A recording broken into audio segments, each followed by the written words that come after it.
Good morning, actually. It's morning, 10 a.m., bright and early, a little earlier than our time slot. Welcome to another episode of the Pennsylvania VFW podcast. But there's a problem with it being a whole Pennsylvania podcast, right? So we're all lumped into two different sports markets, and the two markets, at least in one sport, do not like each other. And I'm having a bad week. You want to know why I'm having a bad week? Anyone want to take a guess? Because the Penguins moved into third place and the Flyers dropped down to fifth. And Jess King, Commander King, you were bragging about that a little bit, and that kind of upset me. You have to have that in Pennsylvania. You have to have that, that Penguin Flyer rival, and that's how the VFW, I think it brings a lot of fun to the VFW. You got the Steelers, the Eagles, then you have the Commander Peters. He likes those Buffalo Bills up there, but I think that brings a lot of fun into the VFW. I want to bring up how she didn't mention the baseball team because nobody acknowledges has a baseball team. And I just want to put that out real quick because she mentioned the two sports, but not the other one. But go ahead, carry on. Well, they have enough championships to supplement that. I mean, just 6 Super Bowls. And yeah. I don't know. We even lost out on Juju Smith-Schuster, who was offered more money, and he settled for less to sign with your Steelers. But I digress. Moving on, we have today, it's March, Women's History Month. Jess, leading into that, did you just want to give us a little background about yourself?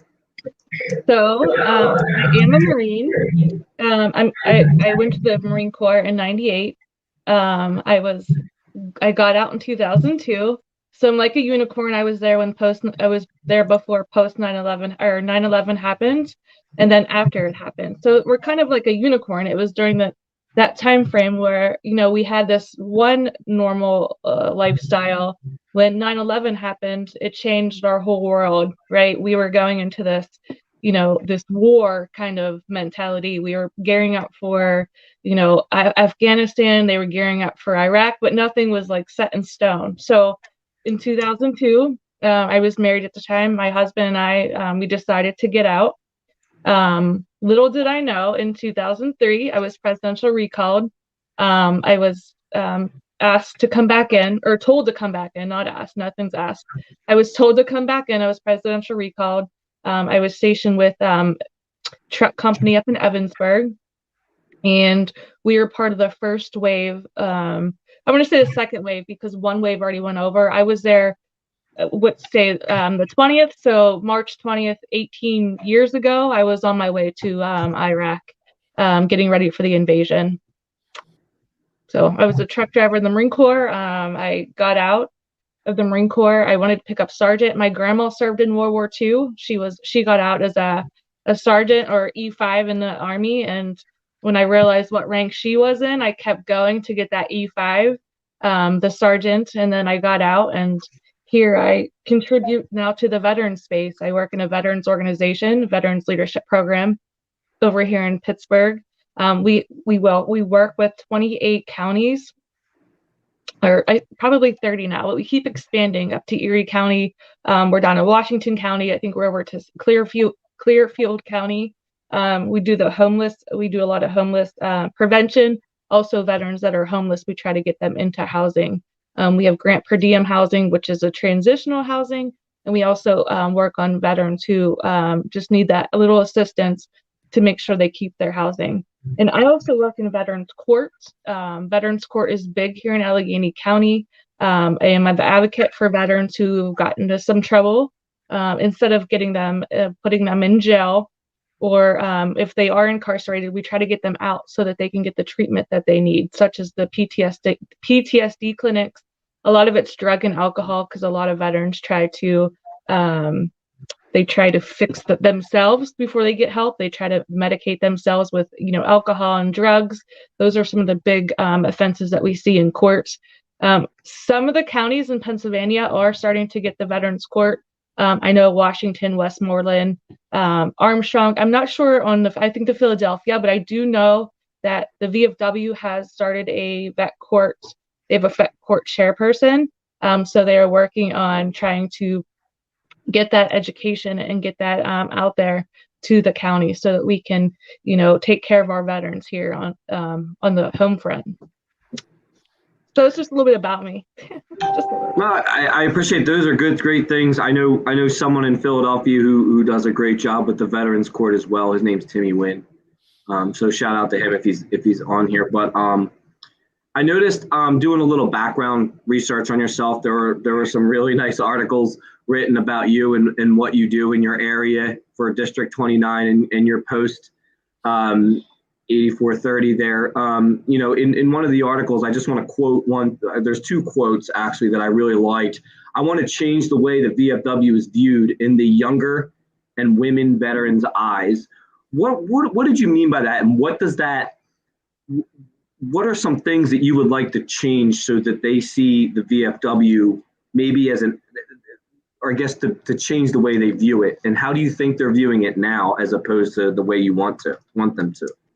So I will start out. When I first walked into a VFW, me and my husband both walked in.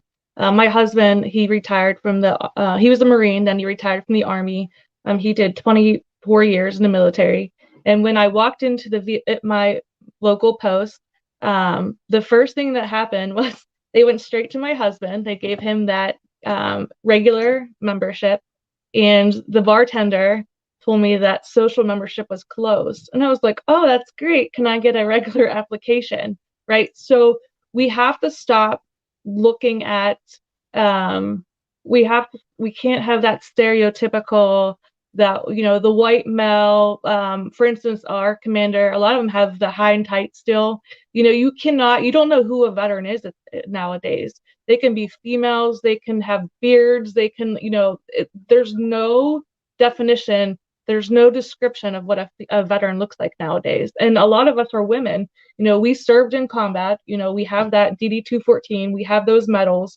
And, it's hard to change that the perception, because a lot of the bartenders and a lot of the, bar stewards and stuff are from the back in the old days where, only the men served, or, only, females weren't serving in combat at that time. And I was just looking up some stats, like I want to say 13% or 12.3% in 2015 were OEF and OID and OND were all females. So that's 12% of the active duty, which isn't a whole lot, however, but that's still, enough to start treating everybody that like we're all veterans. You can't just assume. And Walt, I heard you last week, you don't assume, right? You don't know who's going to be a veteran. You have no idea. You do have that. I can look at some people and say, oh yeah, he served. But when you're looking at a female, a lot of us do not, we don't identify as a veteran. And I know Walt wants to talk about that in a little bit, but, a lot of us, we just don't, because of, experiences and stuff. So we want to change that. When people walk into our VFWs, we can't just assume that male that they walked in was a veteran, because sometimes the female served and the male didn't. So you just don't know. We have to start welcoming everybody, and we just have to, change that stereotype of it's a bar, canteen of the, the old boys club sitting around and just, smoking cigars and drinking beer. We're going out. We want to change that, especially for the Iraqi veterans and the Afghanistan veterans, because a lot of us are younger. We have children. I have a 5-year-old, so it's hard for me to take my 5-year-old into a canteen that, they're smoking. A, that's against the law, and B, I don't want to fill up her lungs with smoke. So, a lot of VFWs are going non-smoking now because they're starting to see that. They're starting to see, like, there are mothers coming in here with their children. They are veterans. There are men coming in there with their children. Things are changing. We're not that typical, old boys club anymore. I agree. I think I even at the local post that I'm at, 9788, we do tend to do a lot of family events, family-oriented events, and I think that's a great thing to transition to, because everything's fast-paced now. It's hard to find sitters. It's hard to find. So there are a lot of kids, more or less families, pushing into these VFWs. Another quote that I liked was I want to educate children on the sacrifices that have been made for our freedom we enjoy today, and make sure our local heroes are always remembered. I think it's always important to always reflect on the reason why we're here and what we have. What were some of the ways that you wanted to do that, to educate children, to ensure that it's not only heroes, but local heroes in the community are recognized? So I know a lot of communities now are doing those, those banners and putting them up, and stuff. That's a great way. I really enjoy that, but people don't understand like what these people have sacrificed. These veterans have sacrificed, and I'm very sad that my grandma served in World War II. I always thought she was in a wave because she was a nurse's aide. Growing up, she was a nurse.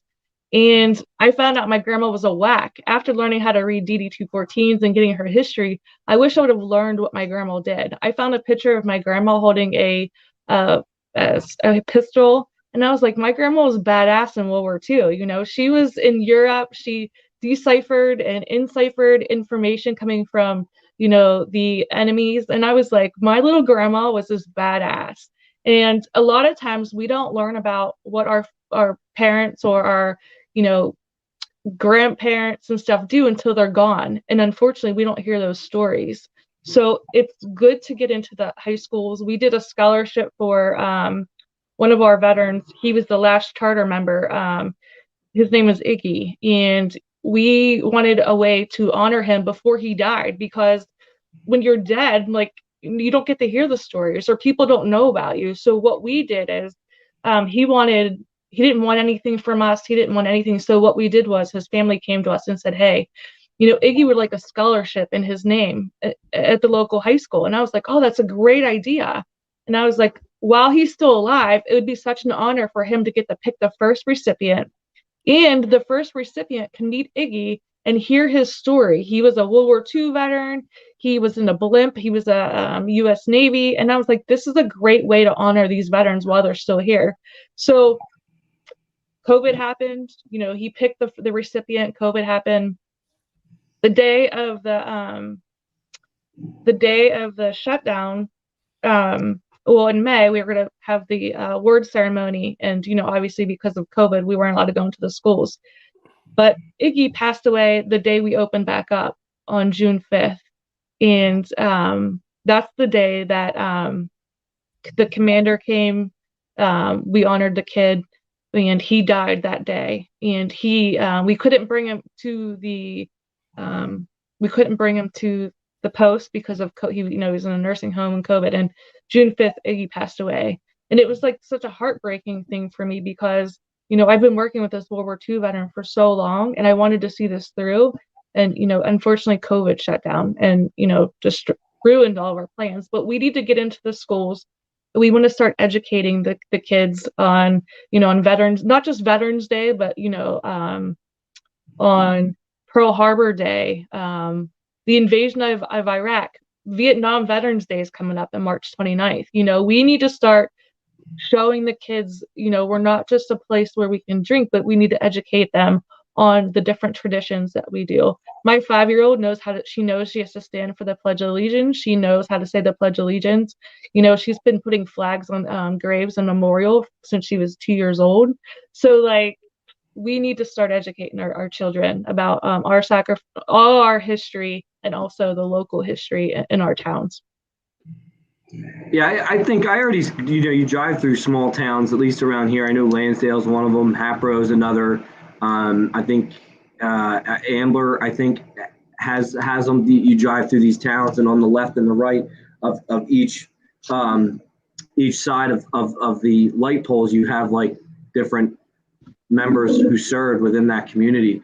Those are two important things I feel that you really hit on, and I think that there needs to be more of that, and I think you'll see a sense of pride and more pride in the community, especially the smaller communities. Yeah. Oh, go ahead, Walt. That's called Hometown Heroes is the program that does it pretty well, that you see at least around here, and I know across the state. I think they do it in other states as well. Go ahead. Yeah. And then we have the Soldiers and Sailors Memorial down here in Pittsburgh. and I was there for a presentation or something, and I was looking, and the Iraqi Freedom Memorial is just like a binder, and I was like, wait a second, like why aren't we doing something to honor these? We have bronze stars, we have Medal of Honor recipients in a binder, and before COVID, we were to work on making it more high tech, because that's what we are, the Iraqi and Afghanistan veterans. We were using our technology, so we were going to do a working on the memorial at Soldiers and Sailors, because we need to start honoring these veterans while their families are still alive. We can hear their stories, and they can be recognized as they should be. And Walt, how important do you think that is? I mean, both of those quotes, both of those topics that I touched on, I guess alluding to, she wanted to, hold on a second, let me pull that back up here, just changing the way the VFW is viewed in the younger and women veterans' eyes. How important is that? I know that you had some things to say about that. Yeah. It's kind of important as everything starts changing. Absolutely. I mean, am I getting a big verb? Or is that somebody else? All right. So when I think about our education piece and what we can provide as far as that to the kids, I think about even using technology right now. So they're building a new monument here in White Marsh. And what a school did around here is they went and interviewed they made it a school project where they interviewed these Vietnam and World War II veterans at these nursing homes before COVID, and they recorded them. And now they're putting them on a website. And at the new monument they're building here in White Marsh Township, they're going to have QR codes in front of their names. So you can take your phone and you can just scan that QR code, and it'll take you right to the website, and you can listen to those interviews and hear, it's only going to be like a little 5-minute clip, but just something that we can do. And that's something that is so simple to do with technology right now. To your point about the scholarship, what if that was the scholarship contest? Hey, you got to go and interview somebody. That's your entry to get in there. There is so many ways that we can do it, and it's not an or preposition, it's an and. What else can we do it? What end can we be doing? I hear so often that we're going to the lowest common denominator. Oh, our Vietnam veterans aren't on Facebook. Our Vietnam veterans aren't doing this, or our older veterans won't participate in this. We can't just stop just because they're not going to keep up. My grandmother's on Instagram, and God bless her, she likes every one of my photos, so I have to watch what I put on Instagram. But she's on there and she participates in social media. I think my cousin set her up, and she loves it. That's how she interacts with the family. So I always think about that we have to take that next step and move it along. And what are we doing, and how are we challenging the status quo? I hate the always, that's not the way we've ever done it before, So Jess, and I want everybody to understand when I say this, I know I'm not speaking for the Pennsylvania VFW. Some of these are my opinions, and I want to put that out but I think we need to have the tough conversation about why do you feel? Because I have my own opinions, because I've talked to a couple, I've talked to female veterans that I'm trying to get join my post. Why do you think female veterans don't necessarily come into the VFW to join? What do you think is the biggest hurdle? That is a great question. Well, I'm glad you asked that. So I feel like a lot of female veterans, they don't recognize themselves as especially combat veterans, because they weren't in that firefight, they weren't in the front lines, but they did deploy, and they supported the front line. So you are a veteran. When I talk to females, I never ask, are you a veteran? Because the veteran term is so broad, it's so different across every organization. So I always just ask them, did you serve in the military? Once you ask that question, that opens up a whole other questions, because you can always come back and be like, what branch were you in? Did you serve in Iraq? Did you serve in Afghanistan? Tell me about yourself. So, using the term veteran, I feel like, not that we shouldn't use it. I just feel like when you're talking to somebody, don't ask them if they're veteran, because some people don't know, because VA eligibility is different across the board. VFW status, veteran is different across the board. Even in my own organization, the veteran status is across the board. So I never ask, are you a veteran? I always ask them, did you serve in the military? Because they just don't know. Another thing is, some have had some bad experiences in the military. I know Walt wanted to talk about this, and he's shaking his head. Yep. But MST is huge. Stuff are coming to light, especially what happened down at the Army base down at Fort Hood. Yep. A lot of stuff happened in the military with females. MST, to be honest, I didn't even realize the stuff that happened to myself until I started, being in this position of leadership. When I took this position and I got out there to the vet centers and I started talking to, the VAs and stuff, I never realized what MST was. And here, MST could be just, being harassed or being name called. And one female told me that if you were a female in the military, you experienced some sort of MST, whether it was, being a name calling, stalking, harassing. It didn't have to be the sexual trauma. And going into a male dominant organization, and currently that's what the VFW is, and we can't sugarcoat that, and it's not anybody's fault. It's just that Vietnam, World War II, Vietnam, those were a very dominant male conflicts. There wasn't that many female that served in those two conflicts in war. So now we have Iraq and Afghanistan.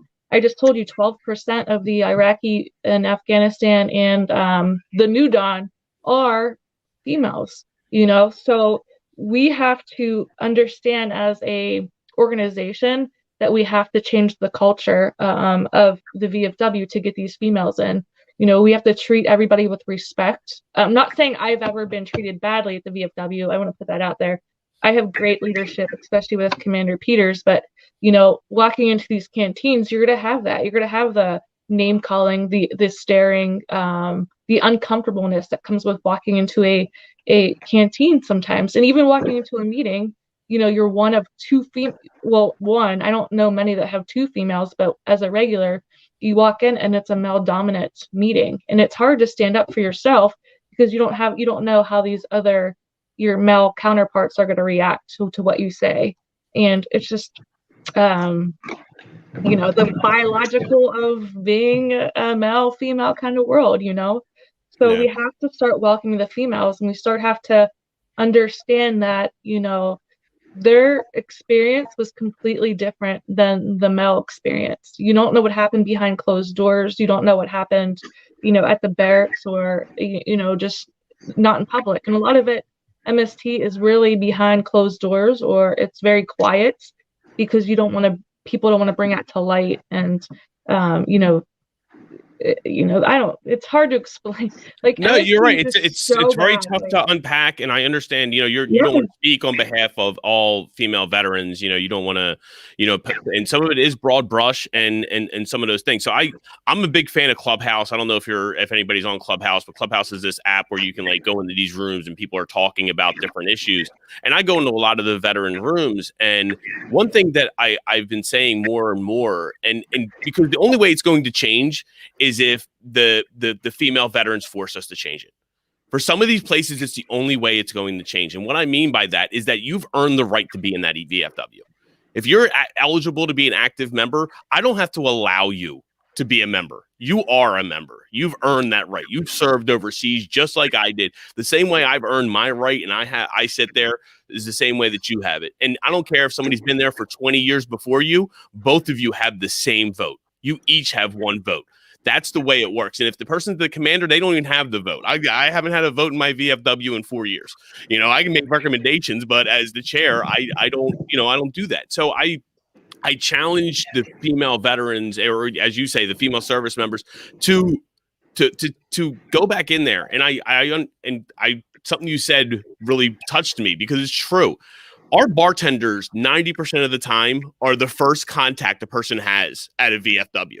So even that bartender who didn't recognize or didn't give you the thing that you're a veteran, it has nothing to do with the active members around the table. That has to do with what their job is there to serve drinks, the pour drinks. I always say I don't want them in charge of membership, but they are parts of our membership team, and we have to recognize it. And are we giving them that training to where every heartbeat that walks in, we should treat as a veteran until told otherwise? That's just the way I believe it. Somebody new walks in, I'm going to treat them as if they're a veteran. I have, and I haven't always been like this. I'm slowly starting to come around to realize that that's the way I have to approach it. And it's important, but we also need, like you said, 12 to 13%. My VFW, where I feel like I'm pretty woke and I'm very much involved in this. I'm lucky if I have 3% that are on my active roster. I think I have 3 out of 140 out of 135. So that's like little less than 3%. And not many of them come to the meetings. You know, again, in my meeting room, it's all the guys sitting around the table, you know, and I always tell people when they join, I don't force them, hey, you have to come to a meeting to be a member. That's not it. I know people have other obligations, but we got to figure out a way. You raised your hand to serve. You decided you wanted to serve, and I know you still want to serve. And this can be your tribe, you know, which I know is important right now. You know, I think it's scary when you look at the number of females that commit suicide, that only 2% of them are associated with the Veterans Affairs, you know, so when they got out, they never found that again. So I don't want to beat this the whole time, but just if you had one thing, if you said, hey, I'm the commander in chief of the national VFW, what would be one policy, one thing that you think every post can do to help us be welcoming, have that red carpet out front, to be open and to get those female veterans? Because even if we increased it by 1%, you know, year over year, that would be something. So what's that thing? What would be that thing that you think we could do? Education. I think education is 100% the key to get the females into the post. We have to educate our Vietnam veterans, or, you know, there's not that many World War II veterans. I don't think a lot of them realize what we've done in the military. I think the education, and I actually went to 8427. They're not even my district. It's Harmony VFW. And I actually did a training with his bar staff on the breaking that stereotype, because he wanted his membership up, and he's like, hey Jess, how do I get, you know, females into the VFW? I'm like, we have to start training our bar staff, our canteen staff, and we have to start training our leadership. You know, not everybody understands what MST is, and MST could have happened on the male side and the female side, you know, so we have to start educating, and we have to start collaborating with our vet centers and our the VA to understand, you know, how we're going to get these females into the VFW. You know, education is huge. I mean, every commander should have a training on, you know, I want to say, like, I don't want to say females, but I want to say, like, I guess we have to change that persona. We have to stop saying, you know, we have to stop segregating. We have to stop saying females. We're all comrades. But I like what you said that last week or 2 weeks ago. You know, you tell them we're all comrades. Yes, we're all comrades. We have to stop saying I'm a female, I'm a male. You know, we're all comrades. We all served, you know, in some combat perspective, and we have to educate. You know, we just have to educate our commanders and our, you know, department. And Commander Peters is great. Like, he wants to bridge the gap, and he has welcomed me and Amy and Barb. Like, he makes us treat like we're part of the team, and that's what we need across the board. We need to start treating our females like they are part of the team, and they are. You know, we just have to find a way to convince them that they are, and their voice needs to be heard. So, you know, we need to start getting out there and start talking to them. So I'm going to throw it to Bob in a minute, right? Because we have a lot of questions coming in, which is awesome. You know, we want to make sure we address the questions that are coming in from the audience. But I wanted to say to you, because one thing that I think it started under Wayne was the female veterans retreat. You know, that was open to all veterans. It's not just VFW members. If you're a female veteran, if you wore boots, if you wore the uniform, you're eligible to be a part of this retreat. I didn't even talk to you about this beforehand, so I don't know if you attended the first one, or, you know, how involved. But if you have any, you know, information, I know they're doing it again. I think it's in October. They're pushing it out for. But I'd love to give we might have the coordinator or director on that for that. But it's something that we're trying to get better at, which is all we can do. Correct. Yeah. And especially during this month, this is the March is the, you know, what is it? The female or the Women History Month. We have Yep. to, I mean, this would be a perfect time to start connecting with your female veterans. I know last year or prior to COVID, we did a thing down at the vet center. You know, we had a luncheon with the female veterans that attend groups there. You know, the VFW sponsored it. Myself went. The district commander at the time, Bill Rowland, went. And we went down and we interacted with them. And, you know, me going out there and they're like, oh, wow, there's a female involved in the VFW, you know, and that's what we need to start doing. I know this year has been such a bad year for COVID because of COVID, but next year I look forward to, you know, my post in the district doing more female or doing the female veteran stuff in the month of March. And once we start sponsoring stuff like that, I think, you know, females will start to see, oh yeah, the VFW is trying. They want to change the perception that, you know, that's out there. And the women retreat is a great idea. I actually love it. I didn't go to the first one because I was holding a resource fair that day, and I was unable to attend. This year because of COVID, or last year because of COVID, it was postponed. This year, Amy did hold off on it, and then in October we're gonna actually have it. So I look forward to being there. The VA did a project called "What a Veteran Looks Like" here in Pittsburgh, and I think it did in Philadelphia too, if I'm not mistaken. Well, I never realized how many female veterans were in the Pittsburgh area until I attended this. There was like 50 females that showed up to this, and there's only 2 female Marines, but that's not here and there. But you know, 50 females, I didn't know that existed in the Pittsburgh area because we don't see them. They're hiding or they're taking care of their children. So that was a great way to interact with those females during that thing. And I look forward to the retreat in October. And I heard it's a great time, and I can't wait to go. Yep. Go ahead, Bob. Yeah. So I'm going to give a little shout out here. You have a few fans, Jess.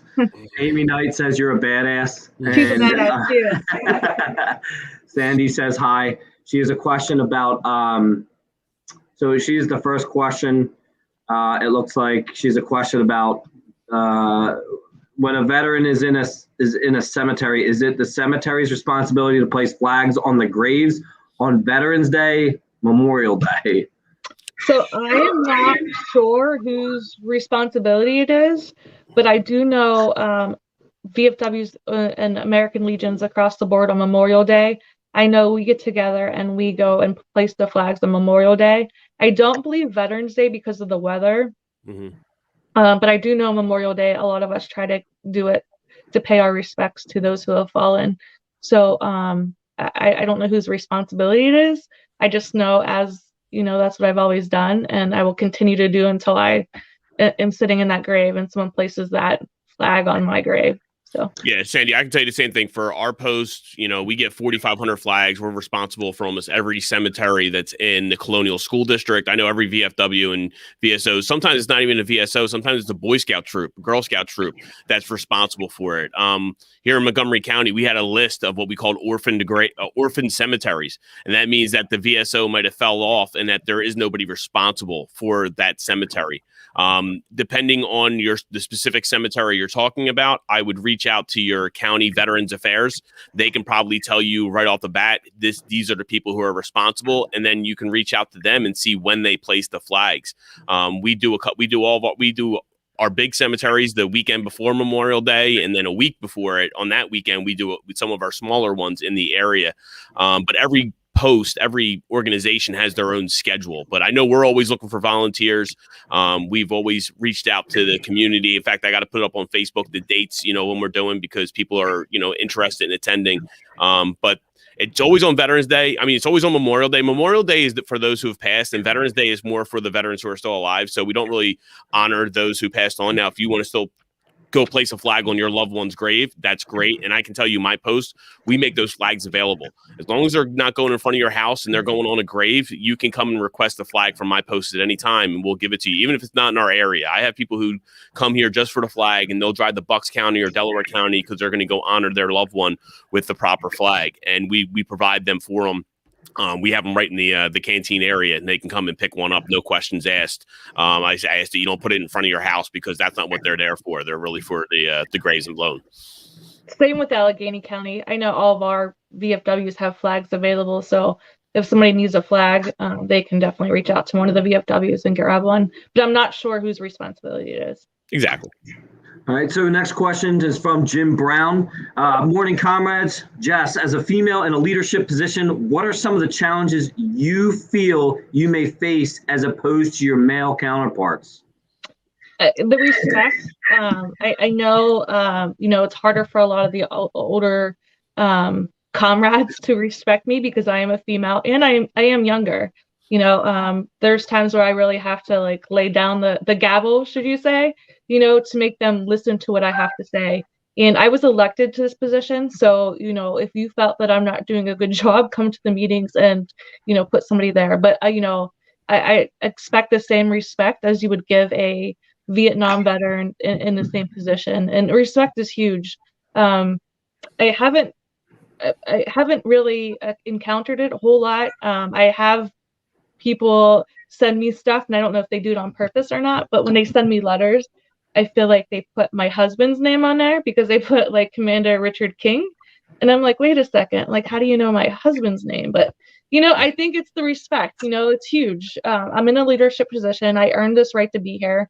And I deserve the respect that you would give anybody in that position, especially, being the Marine that I am. And then also, I'm a commander, and I have 37 VFWs and I'm a busy person and I want the respect that you would give anybody. So respect is huge. And I know Jim is my, he's my table buddy. We were talking about this this morning. Jim and I, he does District 28 and I do 29. So they put us at the same table. So he gets lucky to sit with me at all the meetings. I'm really concerned that he didn't put anything about crayons on the question because I see a lot of that between the two of you on Facebook. So I was looking for that in the first interaction with you and Jim. But no, you're absolutely right. And some of this is the maturity of it, and some of it is, as the world and the country changes. And I feel like I've grown in this because I have daughters, and I have daughters who are getting up in those teenage years. So it makes you think about what it is, how you are interacting with those people. And it shouldn't take that for me to have that aha moment or to realize that, hey, maybe I need to be better at this, but I do need to be better at it, and it's something that I can get better at, and sometimes it's that humility to realize, okay, I can be better than I was, and I can, give more than I am, to make sure that other people aren't doing it. Because sometimes that's the hidden gem in this. It's not just what you do, but it's what you allow to happen, in those back rooms, and people having conversations. So some of it definitely is that, and it's something we got to clamp down on. And again, we're all comrades, and like you said, you are elected to the position. If you want it, come get it. There's an election next month. You're going to have elections, April's coming up, and you can make changes. You have that vote, but otherwise respect it and let's carry on. Yeah, I always say respect the position, and you don't have to respect the person. I mean, I'm the district commander, so I expect the respect when I go into the post. Are you a double post commander right now too? No. Just one now? So we have a post that's currently suspended right now, and with suspended posts, you should close. They get closed. It's such a great location. So I'm acting commander until we get people to get involved. So, but I used to be the junior vice at my post, but because of, 37 VFWs, I don't have time to give my post the 100% that it needs. So I stepped down this year. So nope, not double. I couldn't do it because, 37 is huge. And that is, I only have 15 in my district, and I can't imagine 37. That's a monster number. It is. Yes. Jim Brown's checking in again. Touching on the subject of MST, what are your thoughts on MST being taken out of the Deborah Sampson Act that recently passed? Also, do you feel MST should be addressed on both the female and male aspect? So I really didn't, because it just recently happened, so I really can't speak on what happened with the Deborah Sampson Act. However, the MST, I do feel that it should be addressed both, male and female. I do know there are some male veterans who have experienced the MST, and I know it's a very taboo subject. However, it has happened, so we need to make it right, because that's the ones that are committing the suicide. They're the ones with a lot of the mental health. So we need to wrap our arms around all of our veterans and make sure that we're taking care of them. MST is huge right now because of what happened at Fort Hood. I feel like MST might be going a different way. I've been talking to local or state and federal legislation about the MST, so hopefully they'll start addressing that here shortly.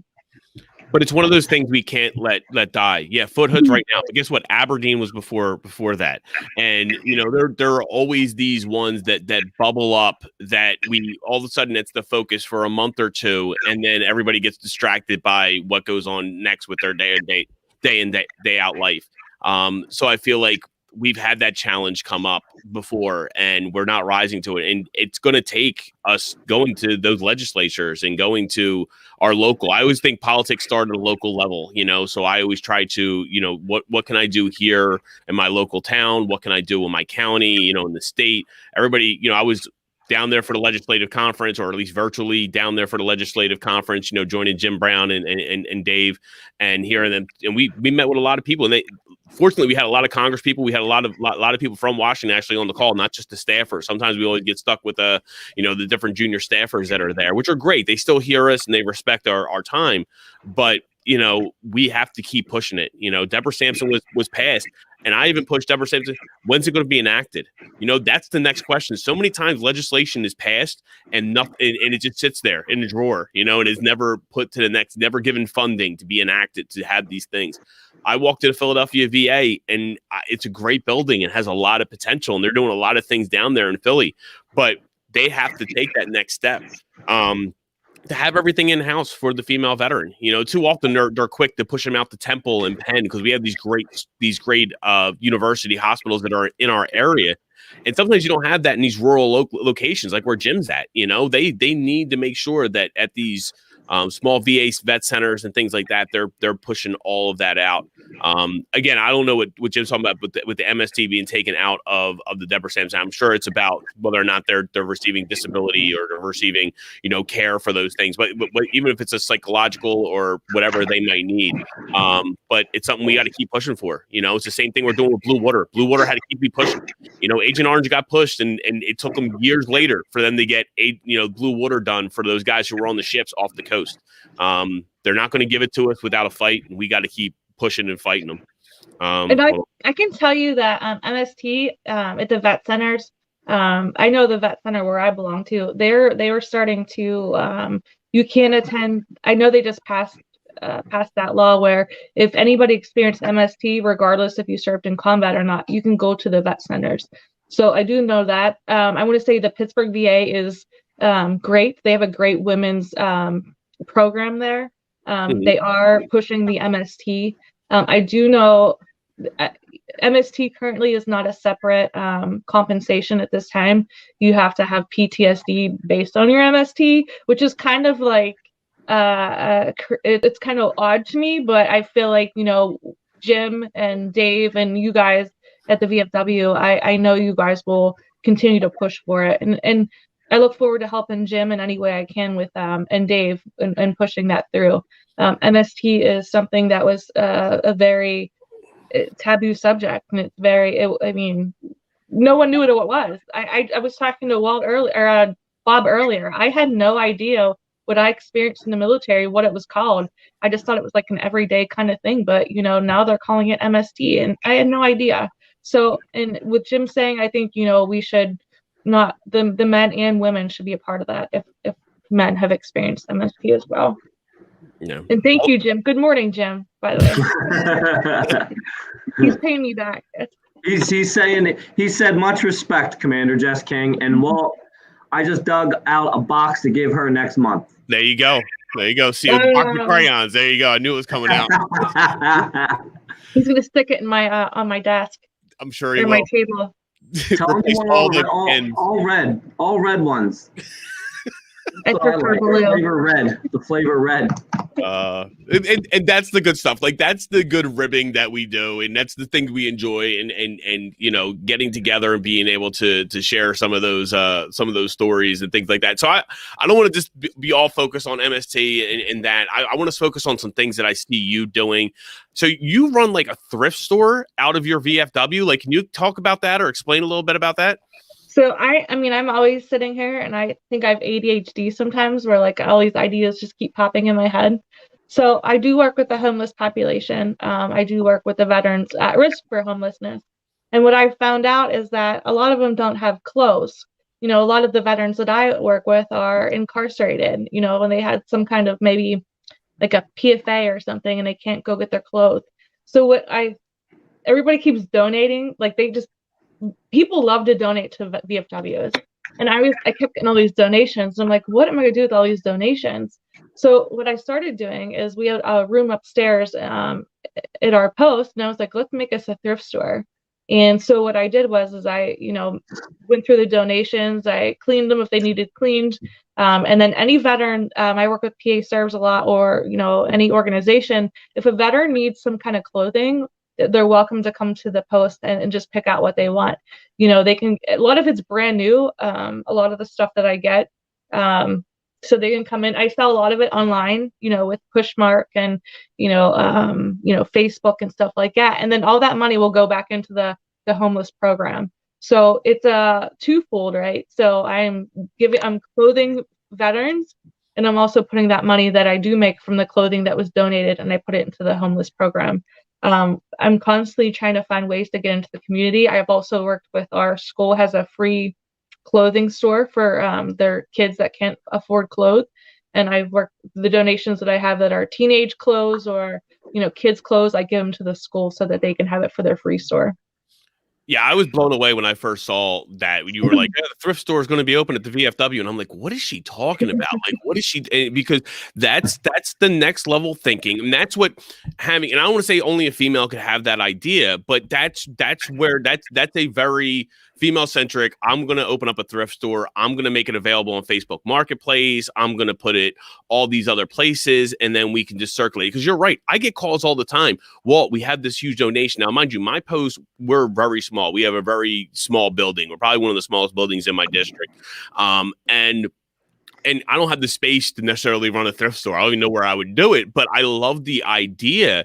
And I've even talked to a couple places that are thrift stores and have storefronts here. And they were like, Walt, maybe we can do something. Maybe we can run a veteran section out of our store where, you know, we'll take the donations in. I mean, there's always those Goodwills, and Goodwill makes money off of it. That money doesn't necessarily get recirculated back into the population. And it sparked my interest. It's one of those things you hear great ideas and you're like, okay, do I have time for this?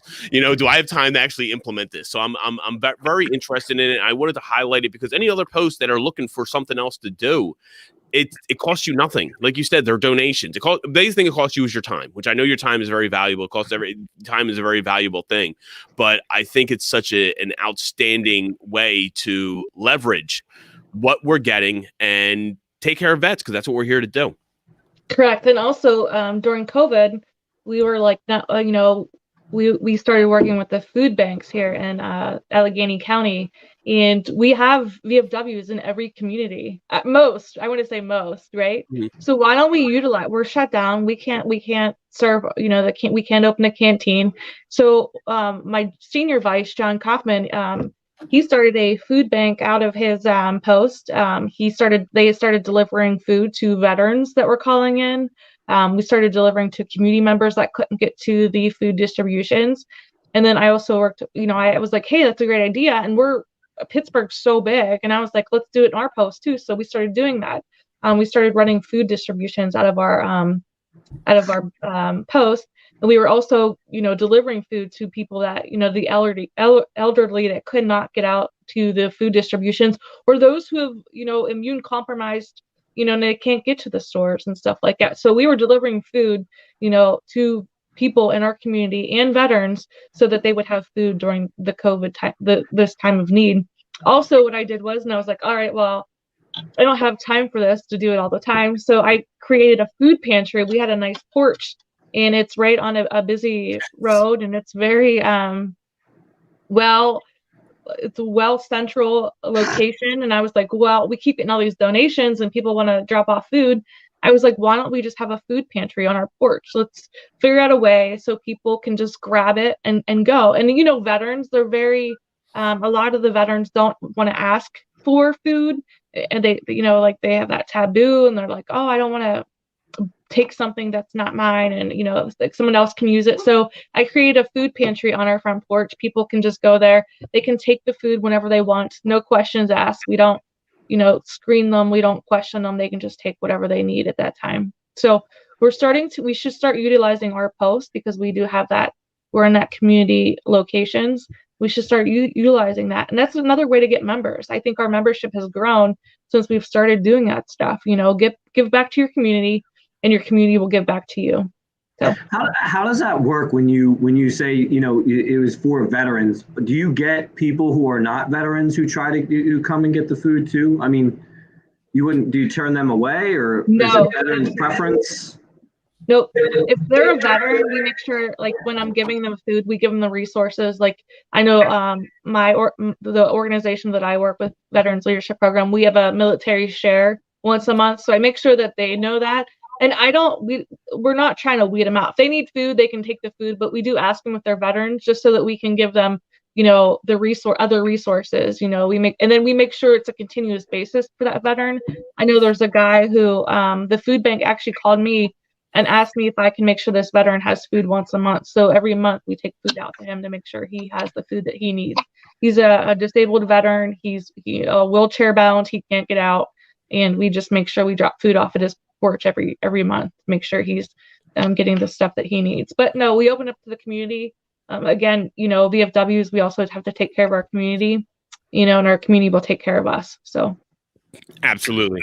And we see that a lot. I hear about a lot of the food banks around here, or food drives. I mean, the Vietnam Veterans Coalition does a great thing here out in Pottstown, and they don't turn anybody away, because you may not be a veteran, but you're homeless and you're starving, your food, and sometimes they have food left over, and I know some people that they don't come out of their house for whatever reason. So they'll package up the food and they deliver it. They'll deliver it to the houses that they know the veterans who may not have came out, because you're not going to let it go to waste. You want to make sure you're serving. I always say our mission's twofold. It's to serve the veterans in our community and our community at large. That's what I pound into my guys' heads as much as we can. Yeah, we're going to go to veterans first, but if it's not, if somebody's struggling, well, I'm not gonna let a guy burn just because, hey, you didn't serve, type of thing. So, and it gives the veterans a purpose. Like, I feel like once we find our purpose again, we served our country. And when you get out of the military, like, now what do you do, right? So you go and you serve your community. And I feel like that's what the VFW is great for, to serve our community. I love the VFW's motto of still serving. Like, I use it almost every day. It's true. You signed up to serve, and you're never going to stop serving. You ETS'd. You didn't stop serving. You ETS'd out of the military. You didn't stop, your obligation to the veterans and to yourself. All right, you got more, Bobo, or where we at? No, Jim just said again. He said, "Bob, Walt, great job as always. Jess, keep up the awesome work." He's off to another meeting, but no, there's not really many more comments. We don't have any. Okay. But I think everything you're doing out that way, it seems like a really cool thing. I know sometimes I text Walt like late at night, and I'm like, "Yo, you like the whole training with the bar staff." So that's just something. I'm the same way. Like, I constantly, and sometimes like I'll wake up with an idea, and I'm like, yeah, you sent me one. It's 2:00 in the morning. Walt, if a distraught veteran walks into your post, what do they do? And I'm like, well, they probably do the same thing they do when the ice machine breaks or the door doesn't shut or they're running outside. They call me, but they don't necessarily know how to handle that. And that's probably a hole in my game that we gotta fix up. And I love the idea of a bartender training. we're having a QPR training, which is suicide prevention, question, persuade. Our mayor's wife, the first lady of Conshohocken, she's very much into the suicide prevention. It's her thing that she wants to make sure she gets that message out. So we hold the QPR training right in our parking lot here at our post. We make it available to them to hold that training. But I've even told my bar manager, I said, look, I want every one of our bartenders to attend it. If they're available, let them attend it. I said, I'll even pay them for their time. I'll pay them their hourly wage if they sit out there and they go to QPR training, because I think it's that important that they understand it as well. And not just for when they work here, but just in general to have that knowledge, because they are looked at as almost like pseudo active members, because sometimes they're here more than your active members, so even when you see them somewhere else, you see them on the street, I have one, and my bartenders text me, hey, I had somebody come up to me, they have this problem, blah, blah, blah, blah, blah. And, they'll give me the number and we'll send it out as a resource, and we'll try to help them out. So I do think that enabling the bartenders, realizing that they are the people who are here more hours than anybody else, we got to train them up. And it's definitely a hole in the game. And maybe that's something we can shore up real quick. Yeah, and suicide's huge. And we talk to our bartenders all the time. Like, you see those people every day. If you see their demeanor changing, or if you see excessive drinking, like, those are like some kind of red flags that need to be, we need to be notified. I'm trained in mental health first aid. I have great connections with, the vet centers and the VA crisis line, but our bartenders don't know that. They don't know where to call, so like we do need to start taking care of we have to start training our front staff, and it's our bartenders, because they see our members all the time and they know everybody, No. I don't think there's a person they don't know. What's more important, what you just said there, it's not that when they show up, it's when they stop showing up that sometimes you got to take a note too. You got your regulars that come in at 12 noon every day. Guess what? If Tim doesn't come in for 3 straight days, maybe we should give him a call, or maybe I should notify somebody. Hey, does anybody have Tim's number? I want to shoot him a text. Maybe he's just visiting his daughter or whatever, and he's not in town. But it may be somebody that we need to take notice of, that he hasn't been around. That you haven't seen, because sometimes that's more of a glaring thing. We had that a lot when COVID, because a lot of these guys were shut in for the first time. And we open up at noon every day. I have my guys at 12 o'clock to 12:15. They're going to be down there, belly to the bar, and that's their normal routine. And they fell out of that routine. And it luckily we didn't lose any of them. Luckily they're all still, when we reopened, they're still here. And it wasn't a lot of stuff we did. We tried to communicate with them and let them know what we were doing, but it's an opportunity to grow, and it's an opportunity to do something different. Like I said, it's not that, or it's the and, maybe this is something we do in additional to what you're doing. Because, and I say to my bartenders all the time, I said, I know you're not here to get rich. You're not paying your mortgage payment with working at the VFW. You might be able to get your Pico payment or your Aqua payment, but you're not paying your big bills. You're here because you love it. You could bartend anywhere. You could bartend other places and make more than what you're necessarily might make here at this establishment. But they're here because they love the mission too. And it's something that we can lean into a little bit more, and I think we already do. Yeah, and if COVID taught us anything, they taught us how to adapt and overcome our military training. Absolutely. What's the Army? Army doesn't know anything about that, Jess. No. Adapt and overcome. That's just it's just the Marines. Yeah, that is correct. I mean, the Marines are the one that we're taking charge. Oh, is that what it is? Okay. Yeah. What was Commander Peters again? Commander Peters is what branch? I always forget. I always lose my train of thought. And I think when's the last time? Well, was Wayne a Marine? I don't think. No. He's Popeye. He was Navy. Too. Yeah. Navy. I don't know the last time we had a Marine commander of the state of Pennsylvania, which is the largest state in all the VFWs. The funny thing is, Walt, every time Walt goes to introduce me to someone, he'll be like, "Oh yeah, this is so and so. Oh, he's a Marine." Or, "Oh yeah, she's a Marine." It's the smallest branch, but we're like all spread out. We're all over the place. Well, so go ahead, Jess. My husband retired Army, right? But he was a Marine first, right? He retired Army, but he has more Marine attire than he does Army attire, So like, if that says anything right there. Yeah. You know, I'm in a very Marine centric post. Like I was the first commander who was not a Marine of this post in like 20 years. Like there was 20 when they just passed it back and forth. There were like 3 Marines and they would just hand, oh, it's your turn now. Oh, it's your turn. And they would just go through the chairs. And but no, it's good. Listen, we rib each other, but I love the dedication that we get from all the branches and that we get in here. So I think I hit on a lot of my things here. Jess, is there anything we didn't talk about that maybe you wanna highlight? You kind of highlighted some of the other organizations you're working with, which I think is really important, because we're not alone in this. There are over 500,000 501c3s that I identify as helping veterans, so can you talk about how you started those relationships or other relationships you're trying to bridge? I think it's very important for our post to get outside our walls and realize that there are other people out there trying to do our same mission. Collaboration is key. It is building those relationships with your VAs. Like I mentioned, the vet centers. The vet centers, they're transitional. They do the mental health for those who have transitioned in a combat, aspect. So that's one way. I mean, those people at the vet center, they're the ones that are the combat centric. So building that relationship, giving back to the vet centers. You're laughing. No, Chris Lucan just commented, he's not my fault. We kept passing in Marine commanders at the post. Chris, I know it's not your fault. I loved you. I loved you for it. But I look at the past commanders and it's Marine. I love them to death. But Chris was one of our past commanders here. So I'm sorry. That's why I chuckled at that. But yeah, go ahead. It's that Marine loyalty. They just, Anyway, so we just have to keep building that the collaboration, and that's how we work together to continue to serve our veterans. I do a lot with, I work for Veterans Leadership Program, but also, I also do a lot. Prior to me working there, I was buying Christmas presents for veterans and stuff like that. So, just building that collaboration. Vet Center is huge.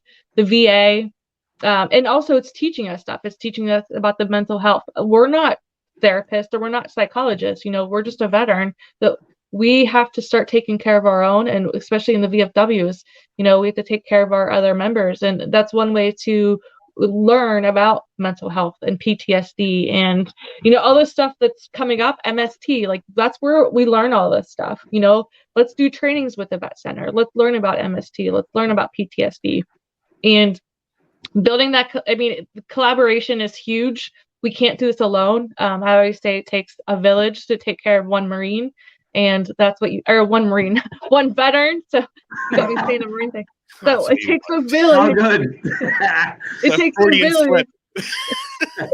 It takes a village to take care of a veteran, and you have to start building that. The whole wellness thing. They may come to you with one problem, but then you find out there's multiple problems.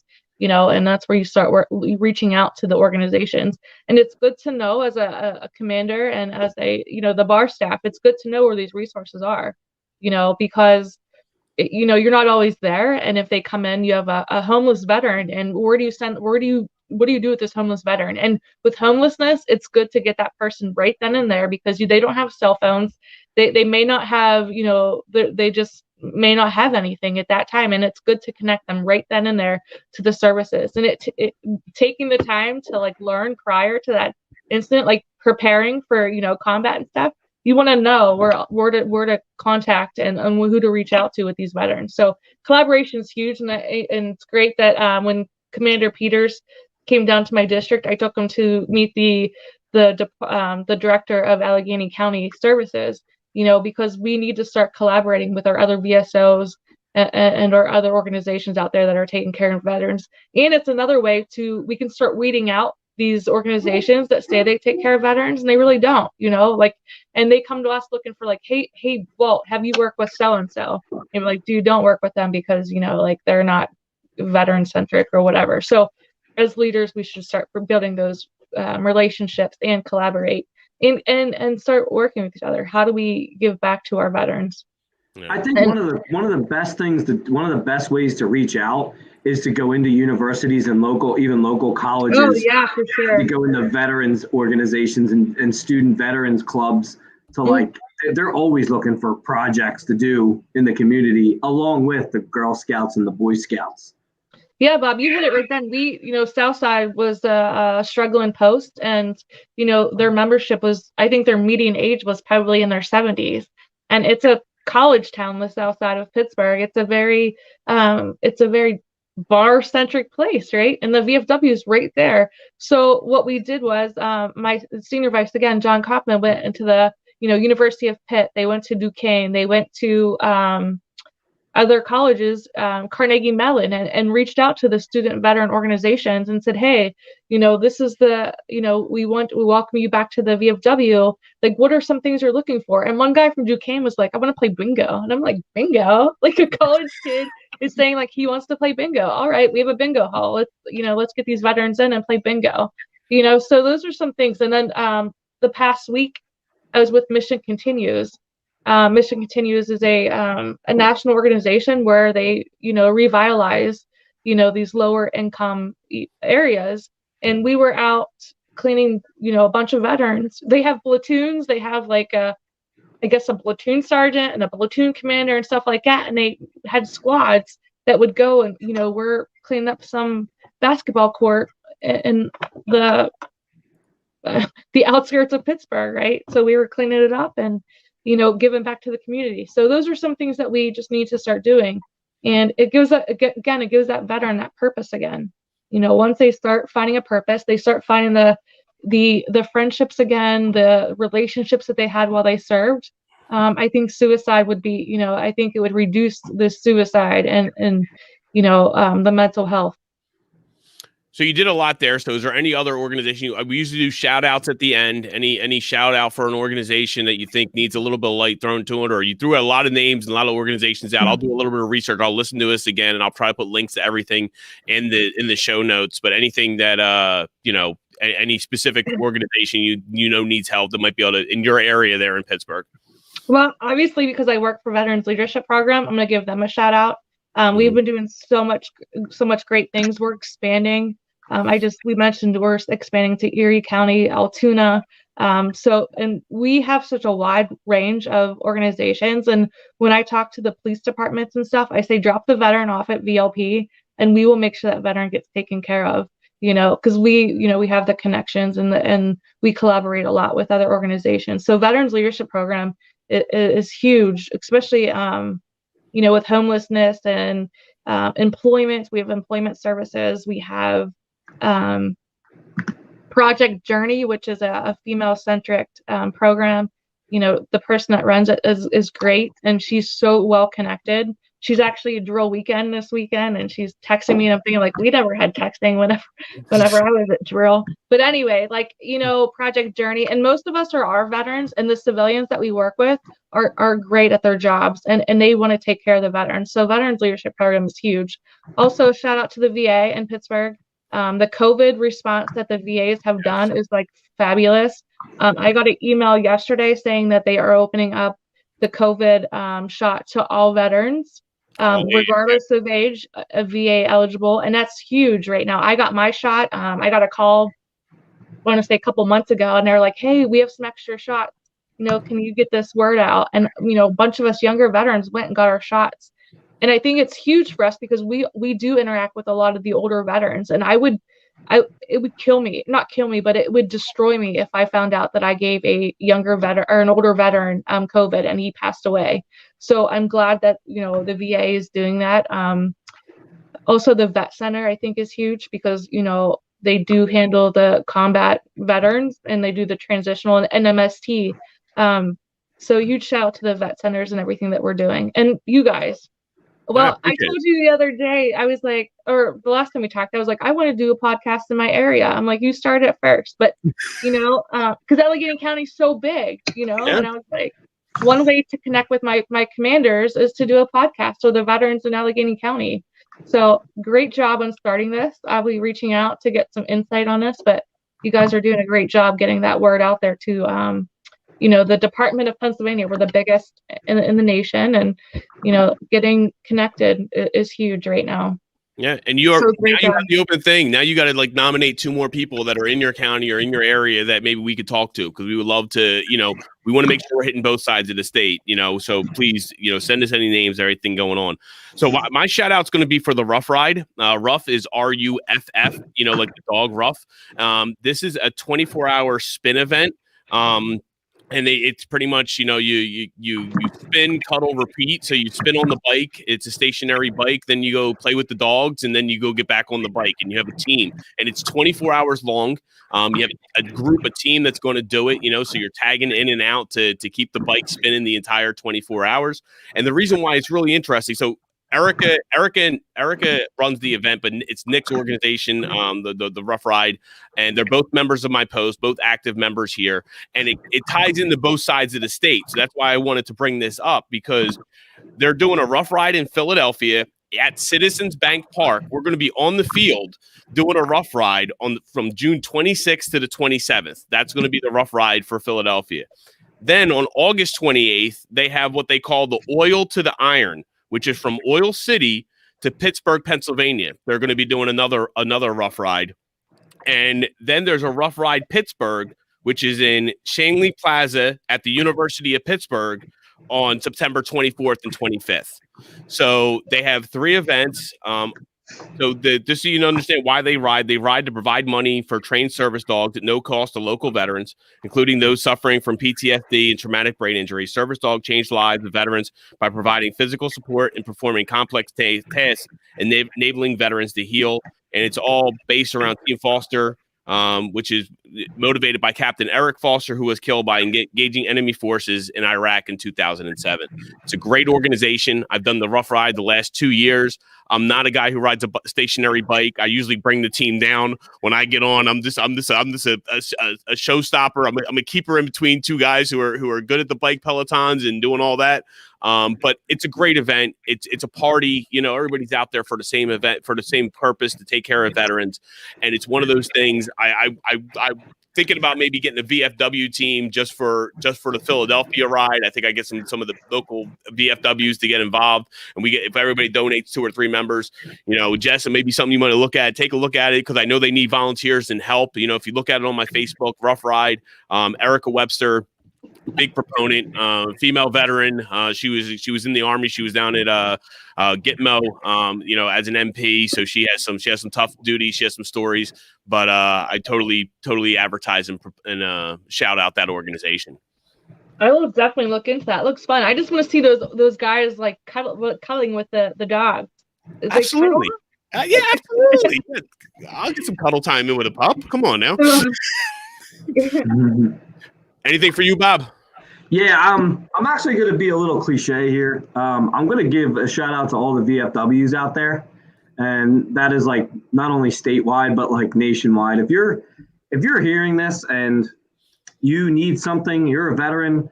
If you're missing something, camaraderie, you're missing hanging out with other veterans. Maybe you just want to meet people, make connections within the community. Go down to your local VFW and find out what they're doing. See how you can help. If they, by chance, don't do any of that, be the change and help them get involved in that community. Help them. Things are starting to open back up now. There's going to be community events. They're going to start happening. I know Horsham has like a Horsham Day in July, and I know that's going to be an opportunity for us for Horsham VFW to get into the community. And I just think, if you have a little extra money and maybe you don't have the time to go down there, maybe donate, maybe look and see if there's any events, patronize some of the events that are going on. I know Horsham VFW, Conshohocken VFW, Jess, I'm sure your VFW have a lot of different events going on, bands, comedy nights, all kinds of different things. Patronize them, see if you can get a sitter for the night. If you have kids, it's a nice night out for a couple hours. It's benefiting a great cause to help the VFWs, help veterans. So I'm going to give a shout out to every single VFW that this reaches. Together, we're going to be that change, and we're going to make things happen. We're going to help veterans, and that's why I joined the VFW, to do exactly that. So shout out to all the VFWs out there. Beautiful. All right. Well, me and Bob got to go. We got a funeral we have to go and attend and to go do the rifle squad for. We got to be there at noon. So we're going to cut this short now. It's already been an hour and 15 minutes. It flew by, Jess. I thank you for your time. And, I definitely think you added a lot to this and made, that's what we want to do. When I started this podcast, it was all about sharing information. Because I went to Midwinter Conference and I went to some of these other things and I just hear what people are doing and I'm like, that's cool. I could be doing that. I'm all about stealing your ideas. I love the idea of stealing your ideas. I don't need to come up with everything, but if I hear you're doing something cool, then I'm going to bring it back to my post and I'm going to do it. And that's what this is about. You talked about the thrift store. You talked about, Bob just talked about events we're having. It's out there on Facebook. You can see what other posts are doing. One of my favorite things to do is to go into the local post whenever I travel somewhere. Like I want to go and see what's going on. I find it uplifting for me, in my spirit, to get you re-energized, So I thank you for your time this morning. Thanks for getting on early so we can go and take care of this veterans